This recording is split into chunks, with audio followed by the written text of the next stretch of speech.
Kita beralih ke informasi lain, Saudara. PT Telkom Indonesia Persero Tbk menggelar rapat umum pemegang saham tahunan pada Selasa lalu.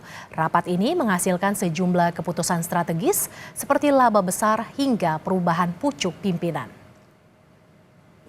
Dewan Komisaris Utama Bapak Anggaraka Prabowo. PT Telkom Indonesia Persero Tbk menggelar rapat umum pemegang saham tahunan atau RUPST pada Selasa 27 Mei 2025. Salah satu keputusan utama dalam RUPST ini adalah pergantian Direktur Utama. Dian Siswarini resmi ditunjuk sebagai Direktur Utama Telkom menggantikan Riri Adriansyah yang telah menjabat sejak 2019.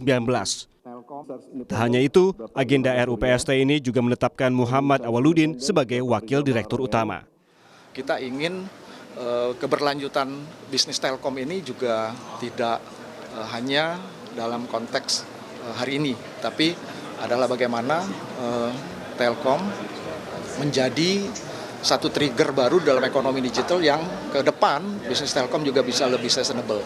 Dalam artian apa? Dalam artian peluang-peluang yang masih sangat terbuka ya, dan bagaimana transformasi digital Telkom yang kemudian akan terus dilakukan itu dengan tujuan yang paling penting adalah untuk pelayanan pelanggan dan juga bisnis yang keberlanjutan.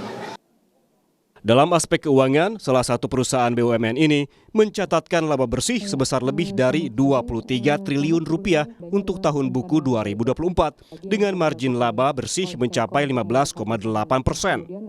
Dari laba tersebut, 89% atau sebesar 21 triliun 601 miliar rupiah lebih akan dibagikan sebagai dividen tunai kepada pemegang saham, setara dengan 212,46 rupiah per lembar saham.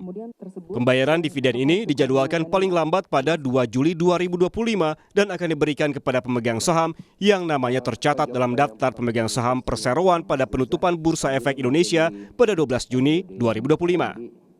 RUPST ini juga menyetujui rencana buyback atau pembelian kembali saham hingga 3 triliun rupiah.